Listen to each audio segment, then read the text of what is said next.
Bonjour à tous, bienvenue sur Sensation. Aujourd'hui, émission consacrée au street art. Je reçois Gaspard Libre, bonjour. Bonjour. Alors vous êtes né à Créteil, en Ile-de-France, et avez grandi dans l'Essonne, à Épinay-sous-Sénard. Après un passage aux Beaux-Arts de Rouen, vous êtes lancé dans le street art. Pouvez-vous nous expliquer en quoi ça consiste pour nos auditeurs ? Ça consiste à faire de l'art dans la rue, comme son nom l'indique. Donc c'est un courant qui a quand même déjà quelques années, entre autres qui est né avec le graffiti, le tag, le graffiti, etc. Et puis moi je suis pas de cette école-là, on va dire. C'est vrai que le street art spécifiquement, c'est quelque chose qui s'est développé quand des artistes ont utilisé d'autres méthodes aussi que le graffiti et la bombe pour installer de l'art dans la rue. Quels sont les street artistes, je ne sais pas si on peut dire ça comme ça, qui sont les plus connus ? Il y en a plein. Le plus connu, c'est Banksy, bien sûr. Moi, mon influence essentielle, c'est Ernest Pigneux-Ernest, qui est un street artiste français qui a commencé à coller des choses dans la rue, même bien avant, ça en est plus né, dans les années 70, et qui a un dessin très, très classique. Après, moi, je suis d'une génération, on a connu Mystique, Jeff Aerosol, qui sont des gens que j'ai croisés dans la rue à Paris, enfin, dont j'ai croisé les œuvres à Paris, on va dire, dans la rue, avant les réseaux sociaux. Cette passion pour le street art, elle est venue quand vous avez vu des œuvres dans Paris ? C'est à ce moment-là que ça s'est... Oui et non, je sais pas. Alors oui, moi j'ai ce souvenir-là, en fait, ça fait partie de mes souvenirs de déambulation dans la ville. Et je suis d'abord spectateur de ça, je trouvais ça très très poétique et agréable de rencontrer des œuvres comme ça au hasard, d'avoir des petites joies, des petites rencontres urbaines. Donc voilà, mais après, c'est vrai que j'y pensais pas immédiatement. Moi, j'ai fait des études de philosophie, après je dessinais, je fais de la photo, je fais plein de choses. C'est vrai que j'ai toujours dessiné et c'était sur ma table à dessin, en fait. Et il y a un moment où on fait un acte, c'est une manière de se légitimer ou de le mettre dans la rue. Il y avait de retrouver la vie, en fait, parce qu'on est tout seul dans son bureau. C'est pas très, très joyeux, tout ça. Et histoire de le partager, de faire une sortie avec des amis, et puis aussi d'être soi-même public de ce qu'on a fait, et que les gens soient publics de ce qu'on a fait. On se débarrasse du dessin, on le met dans la rue, et on fait une œuvre qui nous appartient plus, qui est installée aux yeux de tous. Vous avez également, donc vous l'avez dit, fait des études de philosophie. Ouais. Est-ce que ça vous influence dans vos œuvres ? Et quel est votre style particulier dans le monde du street art ? Votre patte ? Alors forcément, ça m'influence parce que... Alors moi, j'ai fait des études de philosophie parce que j'étais très intéressé par la poésie, premièrement. Antonin Artaud, entre autres, c'était pour faire un mémoire sur ça. Et puis après, j'ai fait un master 2 sur la peinture, parce que je dessinais. Donc tout ça, c'est très... Je draguais l'art, on va dire, de manière théorique de loin, sans oser vraiment la pratique, on va dire. Donc ça m'a influencé dans ma conception de l'art, c'est quelque chose auquel j'ai beaucoup pensé. Puis dans mes références, j'ai des références assez classiques, on va dire, pour le coup. Mais voilà, j'ai beaucoup étudié l'art en général jusqu'à l'art contemporain. Et donc oui, ça m'influence. Là, j'ai fait un travail sur Ricard, qui a une référence à la mythologie. Là, je fais des travaux plus portés sur l'écologie politique, qui sont des domaines qui m'intéressent d'un point de vue politique ou théorique. Alors vous êtes arrivé sur Rouen, comment est-ce que ça s'est passé ? Quelle raison vous êtes amené à venir sur Rouen ? Je suis arrivé sur Rouen pour le travail, parce que j'ai été muté ici. Voilà, et puis il y a une dizaine d'années, alors je regardais mes photos, en fait les premières datent de 2008, donc en fait ça fait même un peu plus longtemps. J'ai commencé à faire ça, à coller des dessins dans la rue. Voilà, c'est une manière de créer autrement, sans passer par des institutions. De manière absolument libre, sans avoir de timing, sans attendre que quelqu'un nous expose aussi, et puis de partager ça avec des amis aussi. Comment on s'y prend pour pouvoir taguer sur les murs de la ville ? Est-ce que c'est légal ? Est-ce qu'on fait ça de nuit ? Alors moi je ne tague pas, j'affiche, c'est-à-dire que c'est des dessins qui sont collés.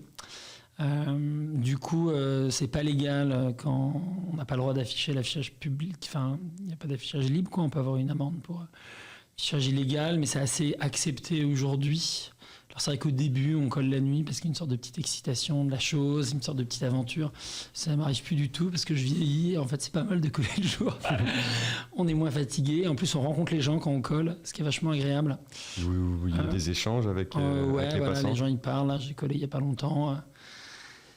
Il y a deux petites joggeuses d'un certain âge qui faisaient leur promenade, qui sont venus me parler. Donc c'était assez sympathique. Et pour répondre à la question, j'ai un style très très classique. Moi, je dessine au crayon, craie blanche sur un papier un peu coloré souvent.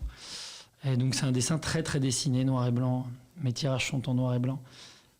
Vous exercez uniquement sur Rouen ou est-ce que ça vous arrive de vous déplacer Je me déplace un peu à Paris quand j'ai le temps.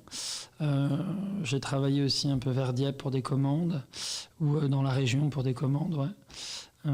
Mais sinon, c'est vrai que je suis plutôt un artiste local.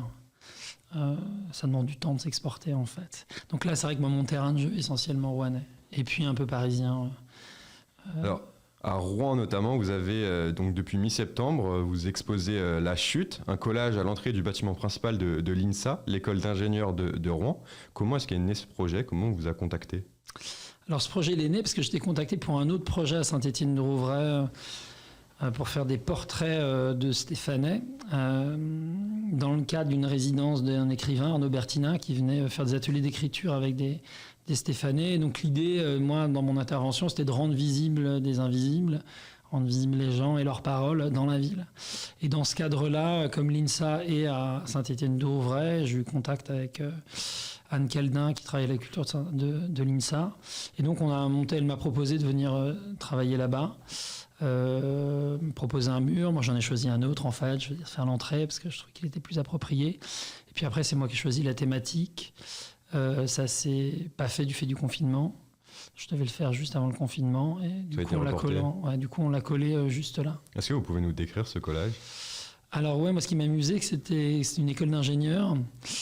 Donc, comme j'ai dit, j'ai quelques préoccupations écologiques. Et puis, alors, pour le coup, c'est ma tendance philosophique. J'ai fait une chute d'Icare avec Dédale qui essaie de retenir son fils et qui n'y arrive pas parce qu'il le retient par un bout d'un tissu de vêtement qui de fait ne va pas le retenir. Et donc c'est un peu une parabole. Dédale étant un ingénieur très orgueilleux mais génial, qui crée des ailes pour sauver son fils et se sauver lui-même du labyrinthe.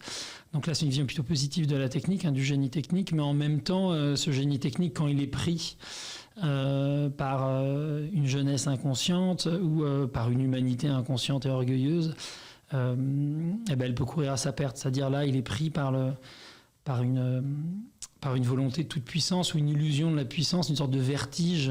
Il se prend pour un dieu et il va se brûler les ailes et il va mourir. Et donc, c'est clairement un message pour les étudiants de l'école. C'est clairement un message pour les étudiants de l'école. Alors, l'INSA ne savait pas au début ce que j'allais faire, mais c'était effectivement un peu ça, une sorte de rappel de la modernité à la mesure, parce que c'est ça qui m'intéresse. Là, la chute d'Icare, c'est un exemple de démesure qui nous perd, et je pense qu'on est dans une période où on vit cette démesure totale, là, que ce soit avec le Covid ou avec le réchauffement climatique ou avec la surconsommation. On est dans une sorte de démesure.